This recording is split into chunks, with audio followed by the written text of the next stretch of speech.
PHS School, Srivapadu, 10th class. Good morning children. మనం ఈరోజు 10th క్లాస్లో ఫిజికల్ సైన్స్ ఈ సబ్జెక్ట్లో first lesson chemical equations and reactions. దీనిలో యాక్టివిటీ 1, 2, 3 చేసుకుందాం. యాక్టివిటీ 1 ఏంటంటే ఫస్ట్గా మెగ్నీషియం రిబ్బన్ తీసుకోవాలి. ఏంటిదమ్మా ఇది? Magnesium ribbon.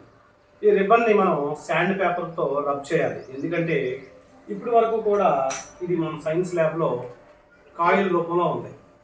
దీని ఆక్సిజన్తో ఏమైనా రియాక్షన్ జరిగిందేమో చూసుకొని ముందుగా మనం మెగ్నీషియం రిబ్బన్ని శాండ్ పేపర్తో ఈ విధంగా రుద్దాలి. దగ్గర తీస్తాం. శాండ్ పేపర్తో రుద్దాలి. చేసిన తర్వాత దీన్ని మండిస్తాం. చూడండి, మండించడం అంటే అర్థం ఏంటి? మండించడం అంటే ఆక్సిజన్ అందిస్తున్నాం అన్నమాట. ఆక్సిజన్ అందిస్తే కనుక చూడండి, గ్లేజింగ్ ఫ్లేమ్తో చక్కగా బ్రైట్గా ఇది మండుతూ ఉంది. మండడమే కాకుండా దీంట్లో పౌడర్ లాగా వస్తుంది చూడండి. ఈ పౌడర్ని ఏమంటారంటే మెగ్నీషియం ఆక్సైడ్ అంటారు. ఈ పౌడర్ని ఏమనాలి? మెగ్నీషియం ఆక్సైడ్ అనాలి. కాబట్టి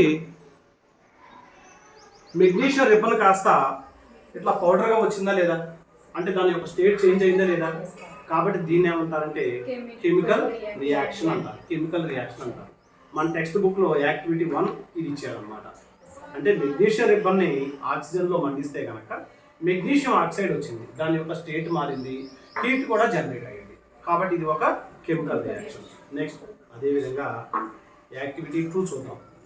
యాక్టివిటీ 2 ఏమి ఇచ్చారంటే మనకి ఇదిగోండి, లెడ్ నైట్రేట్.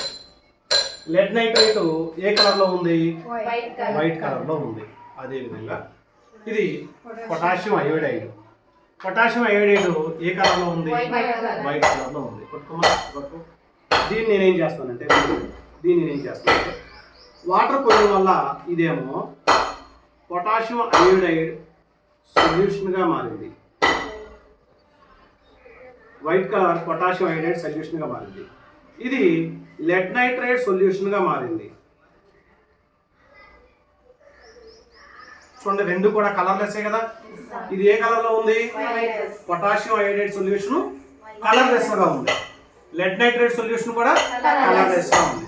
మరి రెండింటిని యాడ్ చేస్తున్నాం. పట్టుకోమా, లేక యాడ్ చేయి. దాంట్లో యాడ్ చేస్తే కనుక చూడండి, అబ్జర్వ్ చేయండి, ఏ కలర్లోకి చేంజ్ అయింది? ఎల్లో కలర్లోకి చేంజ్ అయింది. అంటే కలర్లెస్ కాస్త ఎల్లో కలర్లోకి చేంజ్ అయిందా లేదా? అంటే కలర్ చేంజ్ అయింది కాబట్టి దీన్ని ఏమంటారంటే కెమికల్ రియాక్షన్ అంటారు. దాన్ని ఏమంటారు? కెమికల్ రియాక్షన్ అంటారు.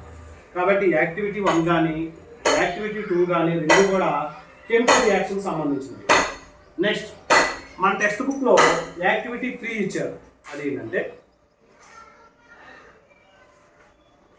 చూడండి, ఇది సల్ఫ్యూరిక్ యాసిడ్. ఇదేంటమ్మా? Sulphuric acid. సల్ఫ్యూరిక్ యాసిడ్ కాబట్టి చాలా జాగ్రత్తగా చేయాలి. యాక్చువల్గా మన గ్లౌజ్లు వేసుకోవాలి, కళ్ళకి స్పెట్స్ పెట్టుకోవాలి, చాలా జాగ్రత్తగా చేయాలి. పట్టుకోండి.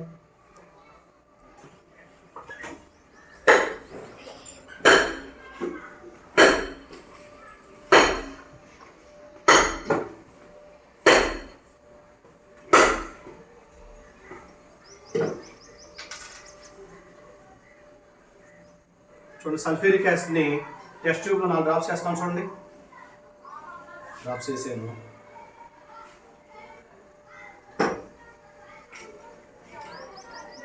వేసిన తర్వాత ఇక్కడ చూడండి, ఇదేంటది?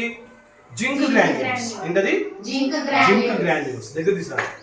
Zinc granules. ఈ జింక్ గ్రాన్యూల్ మొక్కని దూరం పెట్టి జింక్ గ్రాన్యూల్ దాంట్లో వేసాను. చూడండి, గ్యాస్ ఏమవుతుందా లేదా? గ్యాస్ వస్తుందా లేదా?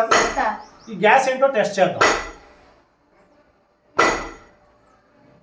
వచ్చినటువంటి గ్యాస్ హైడ్రోజన్ గ్యాస్. వచ్చినటువంటి గ్యాస్ ఏంటది? Hydrogen gas. చూడండి ఒకసారి. పాపని సౌండ్తో వస్తూ ఉంటుంది కాబట్టి ఇది హైడ్రోజన్ గ్యాస్ అన్నమాట.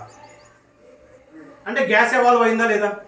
గ్యాస్ ఎవాల్వ్ అయింది కాబట్టి ఇది కూడా కెమికల్ రియాక్షన్.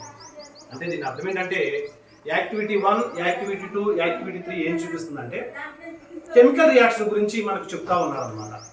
అంటే గ్యాస్ ఎవాల్వ్ అయినా కానీ, టెంపరేచర్ పెరిగినా కానీ, వాటి స్టేట్ చేంజ్ అయినా కానీ ఆ రియాక్షన్స్ ఏమంటారంటే కెమికల్ రియాక్షన్స్ అంటారు. కాబట్టి యాక్టివిటీ 1, యాక్టివిటీ 2, యాక్టివిటీ 3 మూడు కూడా కెమికల్ రియాక్షన్ అవునా కాదా అని తెలియజేస్తూ ఉంది. Okay start.